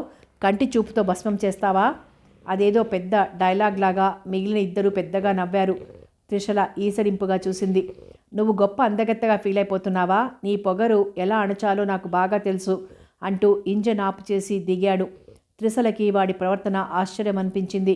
తనకి వాడికి మధ్య తరతరాల శత్రుత్వం ఉన్నట్లు వాడెందుకలా రెచ్చిపోతున్నాడు? ముకుంద్ మిగతా వాళ్ళకి ఏదో సైగ చేశాడు. అంతే, వాళ్ళిద్దరూ ఒక్క ఉద్దుటున త్రిషల దగ్గరగా వచ్చి చెరో పక్క నిల్చున్నారు. త్రిషలకి ఏదో అపకారం జరగబోతున్నట్టు అర్థమైంది. హెల్ప్ హెల్ప్ అంటూ గట్టిగా అరిచింది. వెంటనే త్రిషల నోరు గట్టిగా నొక్కబడింది. ఆ ఇద్దరు అమాంతం ఆమెనెత్తి పట్టుకుని కాలేజీ లోపలికి పరుగు తీశారు. వెనకే బైక్తో సహా అనుసరిస్తూ వచ్చాడు ముకుంద్. త్రిషల అరవటానికి కానీ తప్పించుకోవటానికి కానీ ఏమాత్రం అవకాశం లేకపోయింది. మోసుకెళ్తున్న ఇద్దరు ఇలాంటి పనుల్లో సిద్ధహస్తుల్లా ఉన్నారు. త్రిషల చుట్టూ పరికించి చూసింది. తనని కాలేజీ వెనక తుప్పల్లోకి మోసుకుపోతున్నారు. తెలియని భయం ఆమెను వణికించింది. కాలేజీ టైంలోనే అటుగా ఎవరూ రారు. అలాంటిది ఇప్పుడెవరుంటారు? అసలు కాలేజ్ ఎందుకు లేదు? బాగా గుబురుగా ఉన్న చోటకు చేరుకున్నాక త్రిషలని దించారు. మరుక్షణం వాళ్ళిద్దరికీ చెంపలు చెళ్ళున పేలిపోయాయి. భద్రకాళిలా వాళ్ళని కొట్టి ముకుంద్ జుట్టు పట్టుకొని ఆ చెంప ఈ చెంప వాయించేసింది. ఎంత పొగరే నీకు! ఈరోజు నీ అంతు చూస్తాను అని త్రిషల చెంప మీద బలంగా కొట్టాడు ముకుంద్. ఆ దెబ్బకి కింద పడిపోయింది త్రిషల. ముళ్ళు రాళ్ళు గుచ్చుకుని శరీరంలో అక్కడక్కడా రక్తం. త్రిషల బాధతో గట్టిగా అరిచింది. పెద్ద పెట్టున నవ్వాడు ముకుంద్. పులిలా మీదికి రాబోతున్నాడు. త్రిషల కంఠనాళాలు తెగేలా అరిచింది. హెల్ప్ హెల్ప్ అంటూ. ఇంకా బాగారు, నీ బాబు ఎవడొస్తాడో చూస్తాను అంటూ ముకుంద్ వెకిలిగా నవ్వుతూ త్రిషలకు దగ్గరగా వచ్చి కింద కూర్చున్నాడు. ఏదో అడుగుల చప్పుడు, పరిగెత్తొస్తున్నట్లు అలికిడి. అంతా చుట్టూ చూశారు. నాటకాల రాయుడు సత్యప్రసాద్ పరుగు పరుగున వస్తూ కనిపించాడు. ముకుంద్ లేచి నిలబడ్డాడు. ఏంటి, ఏం జరుగుతోంది అన్నాడు రొప్పుతూ. నాటకం నీకెందుకు రావన్నీ, పో అవతలికి. ఓహో అలాగా, అయితే తొందరపడకండి, ఈ నాటకాన్ని పోలీసులకు కూడా చూపిద్దాం అంటూ జేబులోంచి సెల్ తీసి డయల్ చేయబోయాడు. ఎంత పొగర్రా నీకు! తెల్ల కాగితం మీద 4 అక్షరాలు రాసుకుని నాటకాలు వేసుకునేవాడివి నన్ను ఎదిరిస్తావా? చంపేస్తాను అంటూ సత్యప్రసాద్ మీద కలబడ్డాడు. చంపు చూద్దాం, నువ్వేమైనా దాదావనుకుంటున్నావా? ఒరే నాటకాల రాయుడు, మర్యాదగా చెప్తున్నాను, ఇక్కడి నుంచి పో. వెళ్ళకపోతే ఎముకలు ఎర్రేస్తాం. ముకుంద్ అనుచరుల్లో ఒకడన్నాడు. అది జరిగేదే మీకు. అందుకే గేటు బయట పడున్న పుస్తకాలు, త్రిషల అరుపులు విని ఇటు ఇక్కడ ప్రత్యక్షమయ్యావన్నమాట అన్నాడు ముకుంద్. కరెక్ట్. త్రిశల భయంగా చూడసాగింది. మీరు వెళ్ళిపోండి త్రిశల. ఏమి ట్రోయ్, హీరోని అనుకుంటున్నావా? బలంగా అతని కడుపులో తన్నాడు ముకుంద్. ఊహించిన దాడికి సత్యప్రసాద్ విసురుగా వెళ్ళి వెనక్కి పడ్డాడు. అబ్బా! తల ఓ బండకి తగిలి బాధగా అరిచాడు. త్రిశల అటు పరిగెత్తింది. ముకుంద్ కూడా పరిగెత్తాడు. పడ్డవాడు పడ్డట్లే నిశ్చలంగా ఉండిపోయాడు సత్యప్రసాద్. త్రిశల భయంగా చూసింది. ఊపిరి లేదు, చచ్చాడు అన్నాడు అనుచరుడు. ముకుంద్ కళ్ళల్లో అంతులేని భీతి. సరిగ్గా చూడండ్రా అన్నాడు బింకంగా. డౌట్ లేదు, పోయాడు అన్నాడు ఇంకోసారి పరీక్షించి.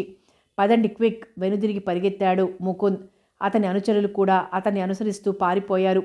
త్రిశల ఒక్కర్తే అక్కడ మిగిలిపోయింది. తనని రక్షించటం కోసం ప్రాణాలు పోగొట్టుకున్నాడు. తెరిచి ఉన్న అతని కనురెప్పలు మూసింది. ఆమె కళ్ళల్లోంచి జారిన కన్నీటి బొట్లు అతని నిశ్చల దేహం మీద పడి ఇంకిపోయాయి. త్రిశల లేచి వెనుదిరిగి బయటకు నడిచింది. శరీరం వణుకుతోంది. అడుగులు వెయ్యలేనట్లు నిస్సత్తువుగా అనిపించింది. జరిగిందంతా తలుచుకుంటే మనసంతా బేజారుగా ఉంది. గబగబా వెళ్ళి బస్ ఎక్కింది. ఇంటికి ఎలా చేరిందో తెలీదు. లోపలికెళ్ళి మంచం మీద వాలింది. అలా ఎంతసేపు ఉండిపోయిందో తెలీదు. వచ్చిన దగ్గర నుంచి చూస్తున్నాను. ఏమిటా పడక? నీలో నువ్వే ఏదో గొణుక్కుంటూ ఎంతసేపలా? లేచి అన్నం తిను, తల్లి పిలిచింది. త్రిశలకింకా కంగారు తగ్గలేదు. తడబడుతూ లేచి వెళ్ళి ముఖం, కాళ్ళు, చేతులు కడుక్కొచ్చి కంచం ముందు కూర్చుంది. ఏమిటా తినటం? కోడికెలుకుడు? కామాక్షమ్మ అరిచింది. ఏం లేదు, ఇందాకటి నుంచి చూస్తున్నాను. అసలు ఏమైందే నీకు? ఏం లేదత్తయ్యా. మరేమిటా పరధ్యానం? అయినా నిన్ననేం లాభం? మీ అమ్మా నాన్నల పెంపకం అలా తగలబడింది. బాధలో ఉన్న వాళ్ళని ఓదార్చాలి కానీ మరింత బాధించకూడదత్తయ్యా అన్నాడు రవి. ఓయబ్బో, పెద్ద చెప్పొచ్చాడు. మీ అక్కకొచ్చిన బాధేమిట్రా? రవి ఏదో అనబోయాడు.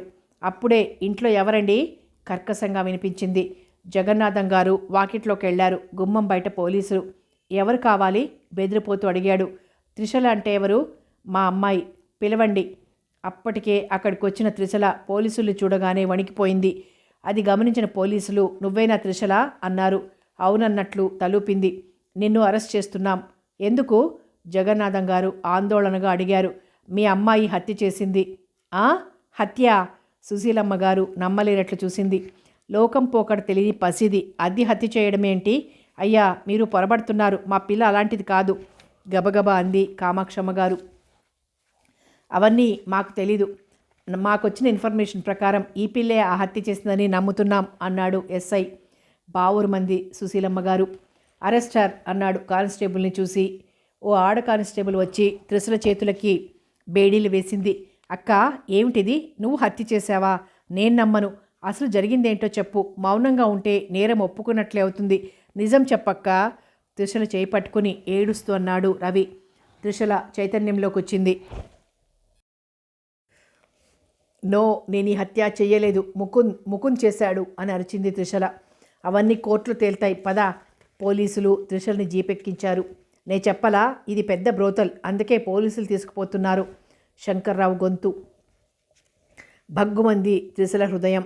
తలెత్తలేనట్టు రెప్పలెత్తి పరిసరాలను పరికించింది. వీధంతా గుమ్మాల్లో నిలబడి వినోదం చూస్తున్నారు. కాలేజీలకు వెళ్ళి చేసే ఉద్ధరింపులు ఇలానే ఉంటాయి. ఆనక పోలీసులు తీసుకెళ్లటం ఇవాళ రేపు ఇదో ఫ్యాషన్ అయిపోయింది. ఇంకా ఏవేవో డైలాగ్సు, సన్నాయి నొక్కులు. ఎందుకు, ఏమిటి, ఎలా, ఎప్పుడు, అబద్ధమా నిజమా లాంటి విషయాలకు ఎవ్వరూ ప్రాధాన్యం ఇవ్వకుండా పైశాచిక ఆనందంతో చూస్తున్న వారి నుంచి జీప్ కదిలింది. మర్నాడు పేపర్లన్నింటిలో సంచలన వార్త, ఫోటోలతో సహా. యువకుడిని హత్య చేసిన కాలేజీ యువతి, ప్రియుడి ప్రాణాలు తీసిన ప్రియురాలు, యువత పెడతోవకిదో పరాకాష్ట. ఫోర్త్ టౌన్ పోలీస్ స్టేషన్ ముందాగింది. ఐకాన్ దిగి లోపలికి నడిచాడు ఫల్గుణ్. ఎవరు కావాలి సార్? సెంట్రీ అడిగాడు. ఎస్ఐ గారిని కలవాలి. ఉన్నారు, లోనికి వెళ్ళండి. ఫల్గుణ్ గుమ్మం దాటి లోనికి నడిచాడు. గుడ్ మార్నింగ్ దీక్షిత్ గారు. Good morning. మిమ్మల్ని ఎక్కడో చూసినట్లుంది. నా పేరు ఫల్గుణ్, నవల రచయితను. ఎస్, మీ ఫోటోలు పేపర్లలో, మ్యాగజైన్లలో చాలాసార్లు చూశాను. Please take your seat. లేచి షేక్ హ్యాండ్ ఇస్తూ అన్నాడు. Thank you. ఫల్గుణ్ కూర్చున్నాడు. ఏమిటిలా వచ్చారు? త్రిశలని ఒకసారి కలుసుకోవాలి. ఆమె మీకేమవుతారు? ఫ్రెండ్. ఇంకా చెప్పాలంటే తను నన్ను గురువుగా భావించి రచనల విషయంలో మెలకువలు నేర్చుకుంటూ ఉంటుంది. చాలా మంచి అమ్మాయి. ఆమె మహిళా పోలీస్ స్టేషన్లో ఉంది. ఎస్ఐ మునెమ్మ గారుంటారు, అక్కడికి వెళ్ళండి. థ్యాంక్స్, వస్తాను అంటూ ఫల్గున్ బయటకొచ్చాడు. 10 నిమిషాల్లో అతని కారు మహిళా పోలీస్ స్టేషన్ ముందాగింది. కారు నెమ్మదిగా రివర్స్ చేసి ఓ చెట్టు నీడలో ఆపాడు. దిగి లాక్ చేసి యువతలకొచ్చాడు. మరో చెట్టు నీడలో కూర్చున్న జగన్నాథం గారు, సుశీలమ్మ గారు, కామాక్షమ్మ గారు, రవి ఫల్గుణ్ణి చూడగానే లేచి యువతలకొచ్చారు. ఇక్కడున్నారేంటి? ఎస్ఐ గారు ఇప్పుడే వచ్చారట. కొంచెం ఆగి లోపలికి వెళ్ళమన్నది సెంట్రీ. అలాగా అంటూ అతను వాళ్లతో ఆగిపోయాడు. దూరంగా ఆటో దిగి ఇటే వస్తున్న నీల కనపడింది. మీరు వచ్చారా? Thank God. పేపర్ చూసి నమ్మలేకపోయాను. మాకేదో సరిపట్టుకుందమ్మా, అందుకే ఈ తెప్పలు అంది కామాక్షమ్మ గారు. హతుడెవరు? అడిగాడు ఫల్గుణ్. సత్యప్రసాద్ అని మాకు సీనియర్. నాటకాలు రాసి ప్రదర్శిస్తుంటాడని అందరూ నాటకాలు రాయుడు అంటారు. మంచివాడేనా? చాలా మంచివాడు. అసలు అతనికి మాకు పరిచయాలే లేవు. నాటకాల ద్వారా తెలుసు, స్టేజ్ మీద చూడటమే. మరి వార్తలు అలా వచ్చాయేమిటి? పేపర్లో వచ్చిన వార్త ఊహించి రాసిందైనా ఉండాలి, లేదా ఎవరో కల్పించి చెప్పి త్రిషలని ఇరికించాలని ప్రయత్నిస్తున్నారనిపిస్తోంది. త్రిషల్ని కలిస్తే గానీ విషయం పూర్తిగా అర్థం కాదు. ఆ తర్వాత ఎలా ప్రొసీడ్ అవ్వాలో ఆలోచిద్దాం. మేడం గారు పిలుస్తున్నారు, వెళ్ళండి. సెంట్రీ పిలిచింది. అందరూ లోనికి నడిచారు. నమస్తే అన్నాడు ఫల్గుణ్. చూస్తున్న ఫైల్లోంచి తలెత్తి చూసింది ఎస్ఐ మునెమ్మ. ఏమిటి పని? నుదురు చిట్లించింది. నా పేరు ఫల్గుణ్. మీరు నిన్ను అరెస్ట్ చేసిన త్రిషలను చూడాలి. మీరు బంధువులా? అవును, వీరు పేరెంట్స్. కూర్చోండి. అంతా కూర్చున్నారు. ఆ పిల్లని తీసుకురా అంది పక్కనున్న కానిస్టేబుల్తో. Yes madam. ఓ లేడీ కానిస్టేబుల్ వెళ్ళి త్రిషలని తీసుకొచ్చింది. ఆమెను చూడగానే కామాక్షమ్మ, సుశీలమ్మ ఏడవటం మొదలుపెట్టారు. అసలేం జరిగిందే అని అడిగింది నీల. త్రిషల జరిగిందంతా చెప్పుకొచ్చింది. నిన్న ఫస్ట్ ఇయర్ స్టూడెంట్ చనిపోయాడని సెలవిచ్చారు అంది నీల. త్రిషలకి నేను బెయిల్ ఇస్తాను అన్నాడు ఫల్గుణ్. ఆమెకు మీరేమవుతారు? ఆమెకు గురువు లాంటి వాణ్ణి. ఏం చేస్తుంటారు మీరు? నావలిస్ట్ని. మునెమ్మ ఒకసారి పరిశీలనగా చూసింది ఫల్గుణ్ణి. నెమ్మదిగా ఆమెలో మృదుత్వం చోటు చేసుకుంది. అంటే ఈమె కూడా రచయిత్రా? కాబోయే. ఇంతలో ఫల్గుణ్ లాయర్ వచ్చారు. ఫార్మాలిటీస్ పూర్తయ్యాక అందరూ ఇంటికి చేరారు. అయ్యా, లోపలికి రండి. జగన్నాథం గారు ఆహ్వానించారు. లోనికి వెళ్ళగానే త్రిషల పెద్దగా ఏడవసాగింది. నీల సముదాయించబోయినా ఆగలేదు. కామాక్షమ్మ గారు, సుశీలమ్మ గారు కూడా ఏడవసాగారు. ఫల్గుణ్ చూస్తూ ఉండిపోయాడు. జరగరాంది జరిగిపోయింది. ఇప్పుడు దుఃఖపడి లాభం లేదు. జరగవలసిందేమిటో ఆలోచించాలి అన్నాడు జగన్నాథం గారితో. నీల త్రిషల్ని బాత్రూమ్కి తీసుకెళ్లి ముఖం కడిగించి తీసుకొచ్చింది. అందరికీ కాఫీలు పెట్టి తెచ్చిచ్చింది. అసలు ముకుంద్కి మీ మీద కక్షెందుకు? ఒకరోజు మేమంతా ఒకచోట కూర్చుని ఉన్నాం. అప్పుడు ఏదో జోక్ పేలింది. అందరం నవ్వాం. ఆ సమయానికి ముకుంద్ అటు వెళ్తూ ఆగి నా వంక ఉరిమి చూస్తూ వెళ్ళాడు. వాడిని చూసి నవ్వాడు అనుకున్నాడేమో ఏమిటో అప్పటినుంచి నా మీద పగబట్టాడు. ఎక్కడ కనిపించినా వెకిలివాగుడు మొదలుపెట్టాడు. నేను పట్టించుకోలేదు. ఆ మధ్య బైక్తో గుద్దింది కూడా వీడే అనుకుంటున్నాను. ఎందుకంటే నిన్న వాడు వచ్చిన బైక్ని గుర్తుపట్టాను. అయితే మీ మీద పోలీస్ కంప్లైంట్ ఇచ్చింది కూడా వాడే అయి ఉంటాడు అన్నాడు ఫల్గుణ్. బాబు, మమ్మల్ని గండం నుంచి ఎలాగో గట్టెక్కించండి బాబు అంటూ జగన్నాథం గారు ఫల్గుణ్ 2 చేతులు పట్టుకున్నారు. నేను ఇప్పుడే వెళ్ళి మా లాయర్తో అన్నీ మాట్లాడతానులేండి, మీరేం వర్రీ కావద్దు. త్రిషలకి ధైర్యం చెప్పండి అంటూ లేచాడు. మీ మేలు మరవం బాబు అంటూ చేతులు జోడించాడు. మీరు, త్రిషల, నీల కూడా నాతో రండి. అందరూ వెళ్ళి కారెక్కారు. ఫల్గుణ్ లాయర్కి తాను వస్తున్నట్లు ఫోన్ చేశాడు. 10 నిమిషాల్లో లాయర్ విశ్వనాథ్ ఇంటికి చేరారు. రండి, మీకోసమే చూస్తున్నాను అన్నాడు విశ్వనాథ్. అందరూ కూర్చున్నారు. త్రిషల అంతా పూసగుచ్చింది. ఆ ముకుంద్ స్నేహితుల్ని పట్టుకోగలిగితే కేసు ఇట్టే విడిపోతుంది. వాళ్ళకి పోలీస్ మర్యాద చేయిస్తే అసలు విషయం కక్కేస్తారు అన్నాడు లాయర్. కానీ వాళ్లను ముకుందుతో తిరిగే జట్టులో ఎప్పుడూ చూడలేదు. అయితే బయట వాళ్ళని తీసుకొచ్చాడన్నమాట. అయ్యుంటుంది అన్నాడు ఫల్గుణ్. లాయర్ కాసేపు ఆలోచించి అన్నాడు, ఆ ముకుంద్ మీద నిఘా పెట్టించాలి. వాళ్ళెక్కడికి వెళ్ళేది, ఎవరిని కలుసుకునేది, ఏం చేస్తుంది, ప్రతి నిమిషం వాచ్ చేయిస్తే పని సులభం అవుతుంది. సరే, నాకు తెలిసిన ఏజెన్సీ ఒకటి ఉంది, వాళ్ళకి చెప్తే స్పైస్ని ఏర్పాటు చేస్తారు అన్నాడు ఫల్గుణ్. గుడ్, ఇదెంత తొందరగా జరిగితే అంత మంచిది. అలాగే, వస్తాం, నమస్తే అంటూ సెలవు తీసుకుని బయటకు నడిచారు. మర్నాడు నీలతో వెళ్ళి ఫల్గుణ్ణి, ముకుంద్ని చూశాడు. కాలేజీలో నిఘారాయుళ్ళకి ముకుంద్ని చూపించొచ్చేశాడు. వారం రోజులు గడిచాయి. త్రిషల కేసులో ఎలాంటి ప్రగతి కనిపించలేదు. భయపడ్డాడో జాగ్రత్త పడ్డాడో తెలియదు, కానీ ముకుంద్ మాత్రం కాలేజీ ఇల్లు తప్ప ఇంకెక్కడికి వెళ్ళలేదు. ఆ రోజు ఫల్గున్ త్రిషల ఇంటికి వెళ్ళాడు. రండి అంటూ త్రిషల ఆహ్వానించి కూర్చోబెట్టింది. ఇంట్లో అందరూ నమస్కారం చేసి పలకరించారు. ఫల్గున్ రిస్ట్ వాచ్లో టైం చూసుకున్నాడు. 9 దాటింది. కోర్టు వాయిదా ఈరోజేగా అన్నాడు. అవునన్నట్లు తలూపింది త్రిషల. దేవుడికి కూడా మా మీద దయ్యలేదు. చెయ్యని నేరం నెత్తిమీదికి వచ్చింది. కామాక్షమ్మ కళ్ళు తుడుచుకుంది. ఊరుకొత్తయ్యా అన్నాడు రవి. టక్ టక్ మంటూ బయట నుంచి చప్పుడు. జగన్నాథం గారు కంగారు పడుతూ వెనక్కి తిరిగి ఫల్గుణ్ణి చూశారు. ఏమిటా అని ఫల్గుణ్ లేచి యువతలకొచ్చాడు. ఎస్ చెప్పండి అన్నాడు ఫల్గుణ్. త్రిషల అనే అమ్మాయిని కంట్రోల్ రూమ్కి తీసుకెళ్ళటానికి వచ్చాం. ఎందుకు? తెలీదు. కంట్రోల్ రూమ్ సిఐ రాజేంద్ర గారు మమ్మల్ని పంపించారు. ఈరోజు కోర్టు వాయిదా ఉంది. అక్కడికి కూడా వెళ్ళొచ్చు. ముందు కంట్రోల్ రూమ్కి రండి, అర్జెంటుగా తీసుకురమ్మన్నారు. పదండి అన్నాడు ఫల్గుణ్. ఎలాంటి బతుకులు ఎలా అయిపోయాయి? పాడుగాలం దాపురించింది. పాడుగాలం అంటూ స్వాగతంగా అనుకుంది కామాక్షమ్మ గారు. 2 లేడీ కానిస్టేబుళ్లతో వెళ్ళి జీపెక్కింది త్రిషల. చిచి, సంసారుల మధ్య ఇలాంటి జాతి ఉంటే మన పిల్లలు కూడా పాడవుతారు. భ్రమరామ మాటలు అందరికీ వినిపిస్తున్నాయి. త్రిషల కళ్ళ వెంట నీళ్లు జలజలా కారాయి. లేడీ కానిస్టేబుల్సు సానుభూతితో చూశారు త్రిషల్ని. అప్పుడే కారు దగ్గరికి వెళ్ళబోతున్న ఫల్గుణ్ ఆగి అటువైపు చూశాడు తీక్షణంగా. భ్రమరాంబ గుమ్మంలోనికి అడుగు వేసి చూస్తోంది. ఆమె నోరు మూతపడింది. 2 వాహనాలు కదిలి వెళ్ళిపోయాయి. కంట్రోల్ రూమ్ దగ్గర ఆగారు. త్రిషలను తీసుకుని కానిస్టేబుల్స్ లోనికి నడిచారు. ఫల్గుణ్ జగన్నాథం గారు కూడా అనుసరించారు. త్రిషలంటే ఈ అమ్మాయ్యనా? ఎత్తుగా బుర్ర మీసాలతో ఉన్న మధ్య వయస్కుడు ఎదురొచ్చాడు. ఎస్ సార్, రండి అంటూ చకచకా నడిచాడు. త్రిషల కానిస్టేబుల్స్ అతన్ని అనుసరించారు. అతను సరాసరి వెళ్ళి పోలీస్ కమిషనర్ ఛాంబర్ ముందు ఆగాడు. అక్కడున్న సెంట్రీ లేచి సెల్యూట్ కొట్టాడు. ఆ అమ్మాయి వచ్చిందని చెప్పు అన్నాడు సెంట్రీతో. ఎస్ సార్, లోపలికి వెళ్ళాడు సెంట్రీ. పదండి అంటూ లోపలికి నడిచాడు సిఐ రాజేంద్ర. అంతా అతని వెనకే వెళ్లారు. అక్కడ దృశ్యం చూసి బొమ్మలా అయింది త్రిషల. కమిషనర్ ముందు చేతులు కట్టుకుని నిలబడి ఉన్నాడు ముకుంద్. అతని అనుచరులిద్దరూ. BN Rao, commissioner of police అని రాసున్న నేమ్ ప్లేట్ టేబుల్ మీద కనిపిస్తోంది. వీడే ముకుంద్ అంటే వాళ్ళిద్దరూ ఆనాడు నన్ను తుప్పల్లో కీడ్చుకెళ్లిన వాళ్ళు. ఫల్గున్తో నెమ్మదిగా అంది. ఫల్గున్ వాళ్ల వంక నిశితంగా చూశారు. ముగ్గురు ఒకలాంటి భయంతో ఉన్నట్లు వాళ్ళ ముఖాలే చెప్తున్నాయి. త్రిషల నువ్వేనా? సిపి అడిగాడు. అవునండి.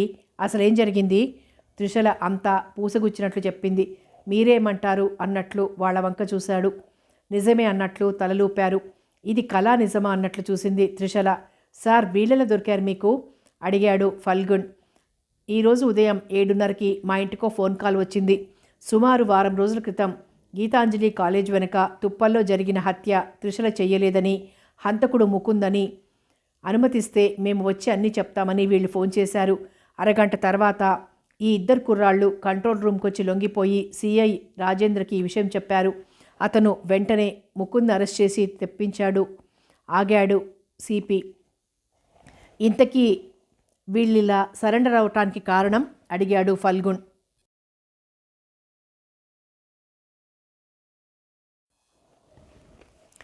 ముద్దాయి వీళ్ళకిస్తానన్న డబ్బులు ఇవ్వకపోవటం. ఎనీహౌ త్రిషల నిర్దోషి. ఎస్. పోలీస్ ఫార్మాలిటీసు, కోర్టు తతంగం అంతా ముగిసేసరికి ఓ వారం రోజులు పట్టింది. కథ కొనసాగుతుంది.